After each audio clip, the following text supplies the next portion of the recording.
యేసుక్రీస్తు వారి శ్రేష్టమైన నామములో అందరికీ శుభములు వందనం తెలియజేస్తాను. ప్రియులారా, అందరూ బాగున్నారు కదా?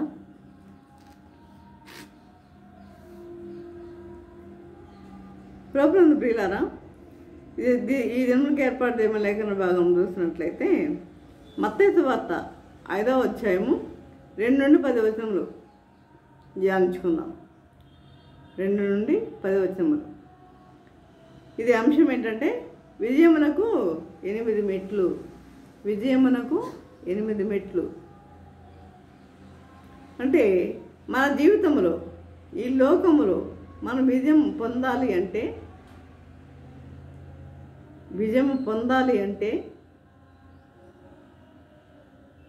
మరి మనం ఎలా ఉండాలి,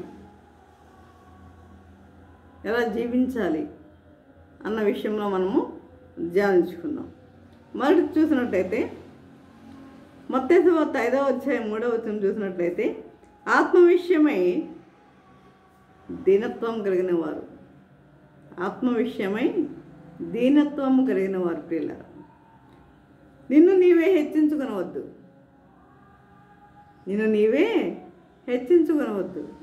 నిజమే, ఈ రోజుల్లో అనేక మంది తమ తామే హెచ్చించుకునే వారిగా ఉంటారు. దీనికి ఎక్స్ప్లెయిన్ చేయడం నాకు ఇష్టం లేదని ఇంకా లోతుగా వారికి వారే హెచ్చించుకునే వారిగా ఉంటారు. ఒకళ్ళ ఎవరన్నా ఆరాధన చేసినా, ఒకళ్ళొక పాట పాడినా, లేకపోతే ఇంకా ఏదైనా ప్రసంగాలు చేసినా వారు హెచ్చించుకునే వారిగా ఉంటారు. అది దేవునికి ఇష్టమైన కార్యము కాదు. హెచ్చించుకునవద్దు. హెచ్చించుకున్నవాడు తగ్గించుకున్నవాడు హెచ్చించబడిన వాక్యం మనకు తెలుసు కదా. కనుక దీన మనసును ధరించుకునము. మనం ఏ మనసు ధరించుకోవాలంట? దీన మనసుని ధరించుకోవాలి. అదేవిధంగా ప్రభు ఎదుట తగ్గించుకొని ఆత్మ దీనత్వంతో క్రీస్తు మాటలను ఆలకించము. అప్పుడు పరలోక రాజ్యము నీదగును. ప్రభు ఎదుట మనం ఏం చేయాలట? తగ్గించుకోవాలంట. మనం ఏం చేయాలి? తగ్గించుకోవాలి. తగ్గించుకునే మనసు మనలో ఉందా? తగ్గించుకుంటున్నాం మనం తగ్గించుకునే వారిగా ఉన్నామా? ఏమో, నాకైతే తెలీదు. తగ్గించుకుంటున్నారు లేదా అనేది మీరు పరిశీలించుకోవాలి. అంతే, మీరు తగ్గించుకుంటున్నారా హెచ్చించుకుంటున్నారా అనేది. కనుక క్రీస్తు మాటలను ఆలకించము. ప్రభు ఎదుట తగ్గించుకొని మీరేం చేయాలట? క్రీస్తు మాటలను ఆలకించము. క్రీస్తు మాటలు, బైబిల్ గ్రంథం అంతా ఆయన మాటలే కదా. ఆ మాటలు, ఆ వాక్యం ప్రకారం మనం జీవించే వారిగా ఉండాలి. ఆ వాక్యం ప్రకారం మనము జీవించే వారిగా ఉండాలి ప్రియులరా. అప్పుడు పరలోక రాజ్యము నీదగును. ప్రభా నన్ను పిలిచేవాడు ఎవడో కూడా పరలోక రాజ్యంలోనికి ప్రవేశింపడు. ప్రభా అని పిలిచేవాడు ఎవడు కూడా పరలోక రాజ్యంలోనికి ప్రవేశింపడు ప్రియులారా. మనం ఎప్పుడైతే మనం దీనత్వం కలిగి, దీన మనసు కలిగి మనం ఎప్పుడైతే మనం జీవిస్తామో అప్పుడే పరలోక రాజ్యము నీదగుతుంది. అది ఫస్ట్, నీ విజయానికి మెట్టు ఫస్ట్. సెకండ్ వన్ చూసినట్లయితే మత్తయి సువార్త 5వ అధ్యాయం 4వ వచనం చూసినట్లయితే దుఃఖపడుట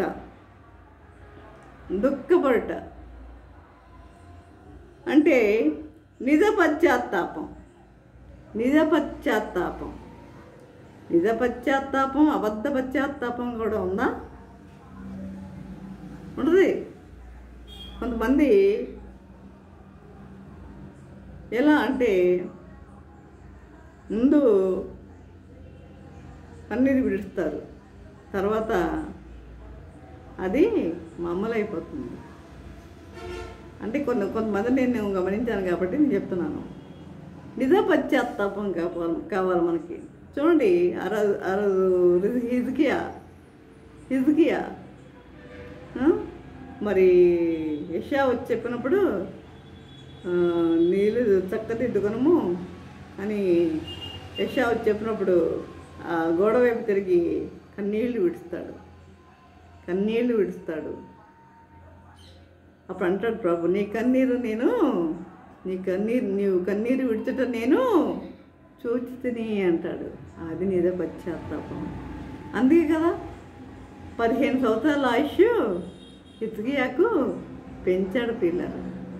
కనుక కన్నీటితో ఒప్పుకోవాలి మన పాపాలను, మన తప్పిదాలను, మన యొక్క లోపాలను దేవుని ముందు ఎలా కన్నీటితో మనం ఒప్పుకునేవారిగా ఉండాలి పిల్లలు. కన్నీటితో ఒప్పుకునేవారిగా ఉండాలి. యథార్థంగా దుఃఖించుట, యథార్థముగా మనము దుఃఖించేవారిగా ఉండాలి. నీ దుఃఖము నిన్ను లోతైన ఆత్మీయ అనుభవంలోనికి నడిపించును. నీవు ఓదార్చబడదు. ఈ దుఃఖం నిన్ను ఎక్కడ నడిపిస్తుందంటే ఆత్మీయ అనుభవంలోకి నడిపిస్తుందట.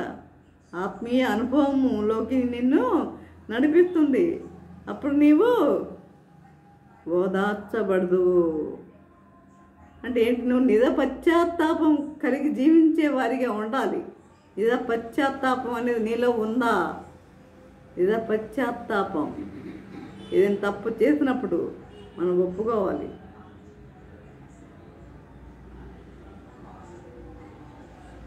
Second one.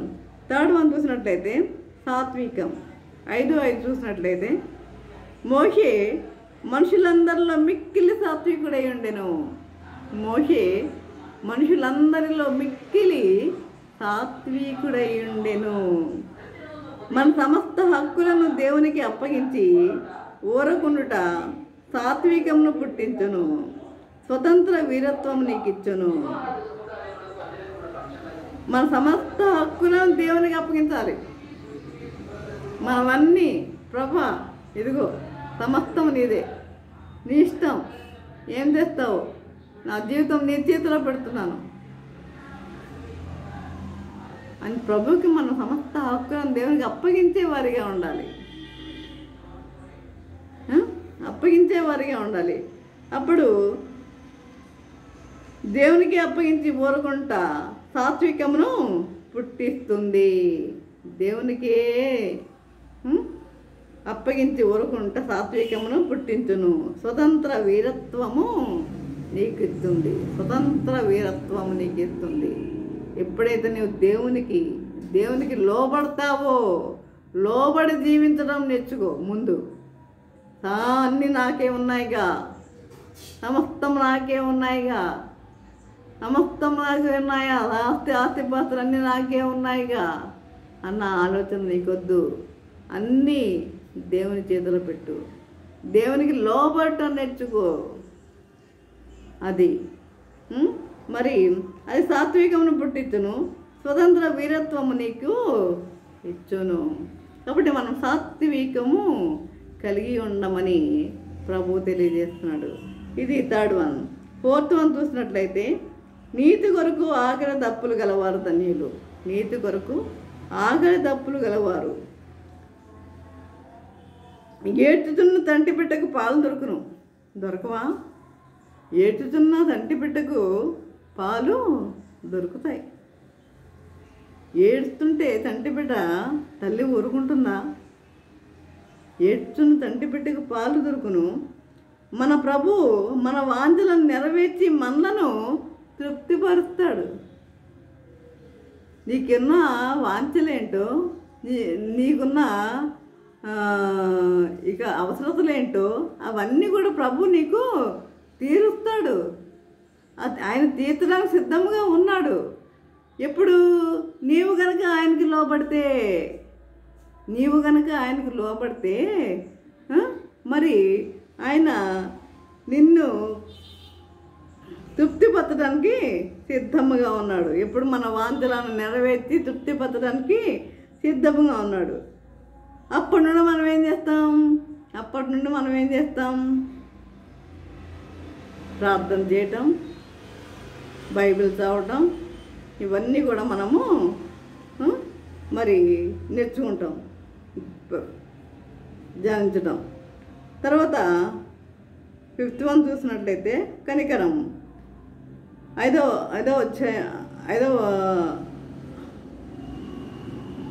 అధ్యాయము 7వ వచనము. మనసులో కలిగిన గాయములను స్వస్థత పరిచేది కనికరము. మనసులో కలిగిన గాయములను స్వస్థత పరిచేది కనికరం. కనికరం కనికరం కలిగిన దేవుడు మన దేవుడు. కనికరం, ప్రేమ, దయ ఇవన్నీ కలిగిన దేవుడు మన దేవుడు ప్రియులారా. కాబట్టి మనసులో కలిగిన గాయములు, నీ గాయములేంటో ఎవరికి తెలుసు? నువ్వు ఎవరికి చెప్పుకోలేకపోవచ్చు. నీ మనసులో కలిగిన గాయములు ఎవరికి చెప్పుకోలేకపోవచ్చు. ఎవరికి తెలుసు? ఆ పరమ తండ్రికి మాత్రమే తెలుసు ప్రియులారా. ఆ పరమ తండ్రికి మాత్రమే తెలుసు. మనసులో కలిగిన గాయములను ఆయన ఏం చేస్తాడు? స్వస్థత పరిచేది ఆ ప్రభువే. ఆ తప్పు చేసిన వారిని క్షమించును. ఆ తప్పు చేసిన వారిని క్షమించును. ఇతరులకు మేలులను పంచి ఇచ్చును. ప్రభువు నీపై కనికరము చూపిస్తాడు. ప్రభువు నీపై కనికరము చూపిస్తాడు. అప్పుడు కృప విస్తరించును. అర్థమైందా? మనసులో కలిగిన గాయములను స్వస్థత పరిచేది కనికరము. మనసులో కలిగిన గాయములను స్వస్థత పరిచేది కనికరము. అది తప్పు చేసిన వారిని కూడా క్షమిస్తుంది ఈ కనికరం అనేది. ఈ కనికరము, దయ అనేది తప్పు చేసిన వారిని కూడా ఏం చేస్తుంది?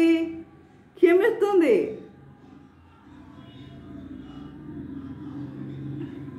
చూడండి, యేసుక్రీస్తు వారి సువార్త ప్రచార జీవితంలో ఆయన క్షమాగుణం, ఆయన జీవితంలో ఎక్కువ ఆయనలో ఉన్నది ఏంటంటే క్షమాగుణము. నువ్వు క్షమించడం నేర్చుకుంటే,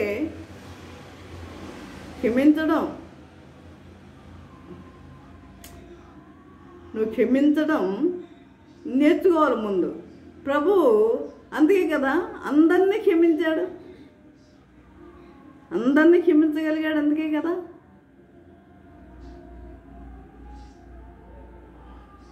తండ్రి వీరేమి చేయుచున్నారో వీరు ఎరుగరు కనుక వీరిని క్షమించుము అని అన్నాడు. ఆయన ఎంతగా మరి బాధ పెడుతున్నా కూడా మరి ఆయనకి ఎలా క్షమించగలిగాడు అంటే, నువ్వు ప్రేమించడం నేర్చుకుంటే క్షమించడం అదే వచ్చేస్తుంది పిల్లారా. నువ్వు ప్రేమించడం నేర్చుకోవాలి ముందు, ద్వేషించడం కాదు. ప్రభు అందరినీ ప్రేమించాడు. దేవుడు లోకమును ఎంతో ప్రేమించాను అని చదువుతాం కదా. మరి మనం ప్రేమిస్తున్నామా? అందరినీ ప్రేమించాం. మనకి ఇష్టమైన వాళ్ళతో మాట్లాడతాం, ఇష్టం లేని వాళ్ళతో మొహం తిప్పుతాం. అంతే కదా మన జీవితం, అది మన జీవితము అది. కనుక మనము ప్రేమించడం నేర్చుకుంటే క్షమించడము అదే వచ్చేస్తుంది పిల్లలు. క్షమించడం కనుక ఆ తప్పు చేసిన వారిని కూడా ఏం చేస్తుంది? క్షమిస్తుంది. ప్రభువులో ప్రేమ ఉంది కనుక, కనికరం ఉంది కనుక, దయ ఉంది కనుక ఆయన ఏం చేశాడు? క్షమించాడు. తప్పు చేసిన వారిని కూడా క్షమించాడు.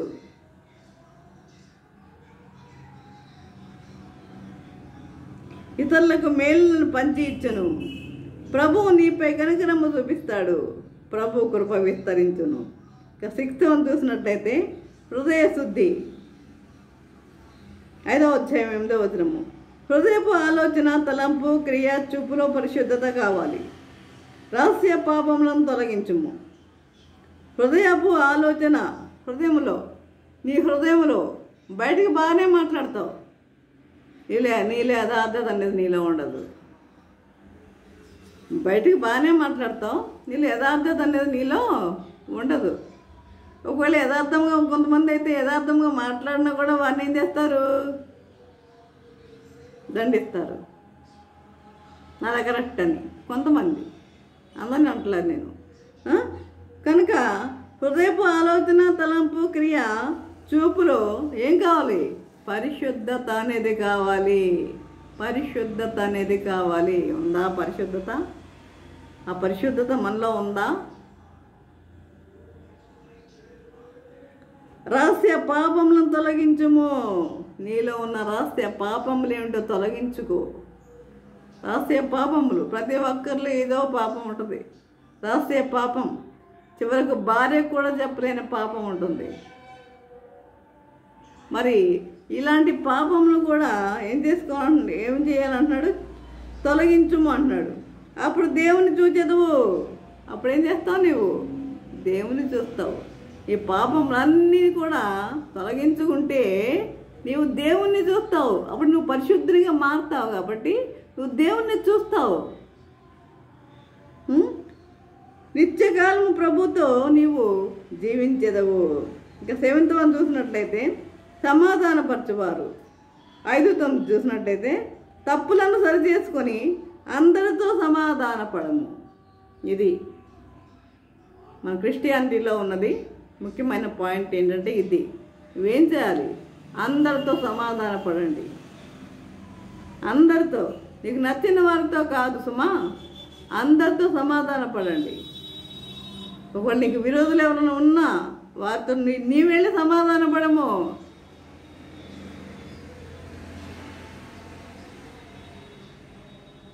నీ వెళ్ళి సమాధానపడు. కాబట్టి అప్పుడు దేవుని సమాధానము నీ హృదయంలో నింపును, నీవు కుమారుడుగా ఉంటావు. 8వ చూసినట్లయితే నీతి నిమిత్తము హింసించబడేవారు. ఇదే సిలువలో నిన్ను జతపరిచేది. ఆయనతో శ్రమలు అనుభవించేవారు ఆయనతో పరిపాలించుదురు. ఇదే సిలువతో నిన్ను జతపరిచేది. నీతి నిమిత్తము హింసింపబడేవారు. నీతి నిమిత్తము ఆయనతో శ్రమలు అనుభవించేవారు ఆయనతో పరిపాలించుదురు. మత్తయి సువార్త 5:16 చూసినట్లయితే మనుషులు మీ సత్క్రియలను చూచి పరలోకమందున్న మీ తండ్రిని మహిమపరుచునట్లు వారి ఎదుట మీ వెలుగు ప్రకాశింపనీయుడి. మనుషులు మీ సత్క్రియలను చూసి పరలోకమందున్న మీ తండ్రిని మహిమపరుచునట్లు. అర్థమైందా? మనుషులు మీ సత్క్రియలను చూచి, సత్క్రియలు అంటే మంచి క్రియలు. ఏం చేస్తున్నాం మనం? మంచి క్రియలు. ఎవరికన్నా సహాయం చేస్తున్నామా? అసలు దగ్గర వాళ్ళనే మనం చేరదీయట్లే. దగ్గర వాళ్ళని కూడా మనం చేరదీయట్లేదు. మనం మళ్ళీ దేవుని సంధికి వస్తాం.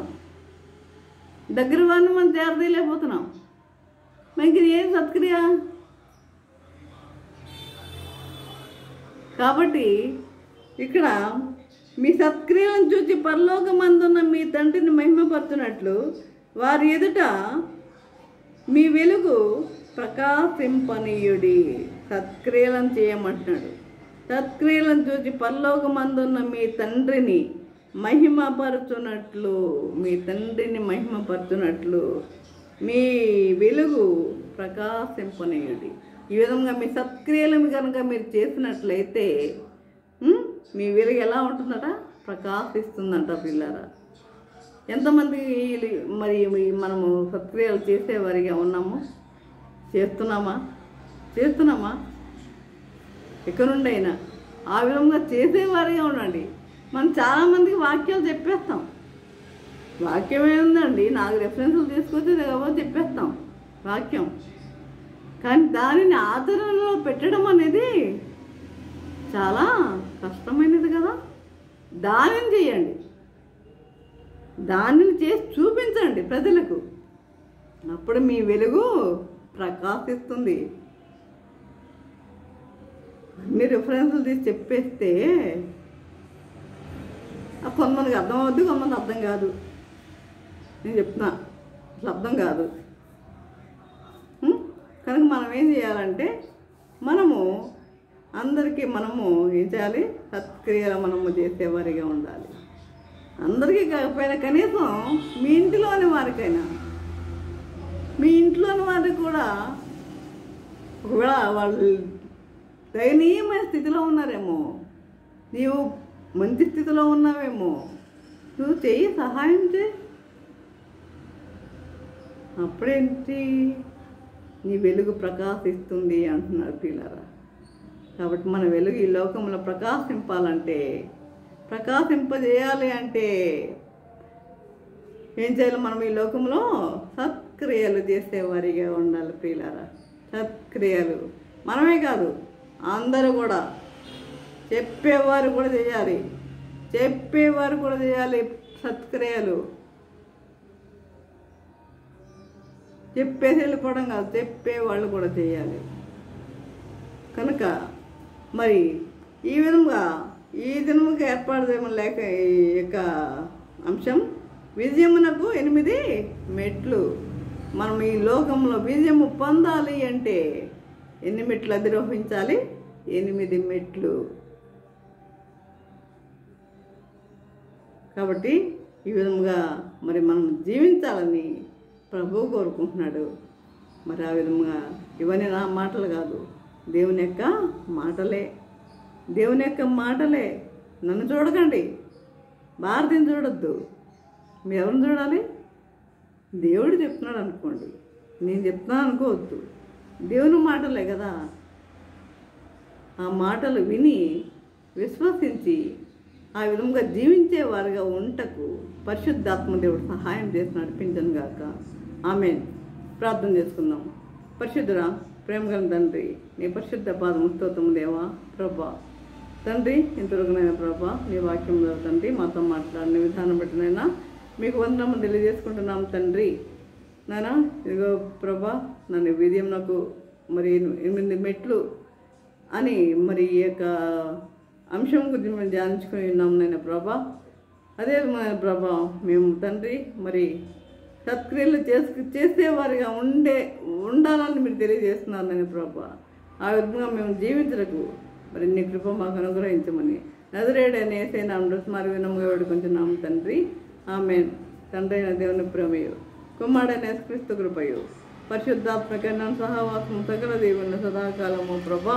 తండ్రి ఎంతమంది ప్రభా వాక్యం విన్నారు ప్రతి ఒక్కరికి తోడే నిలిచేయను గాక. ఆమేన్, ఆమేన్, ఆమేన్.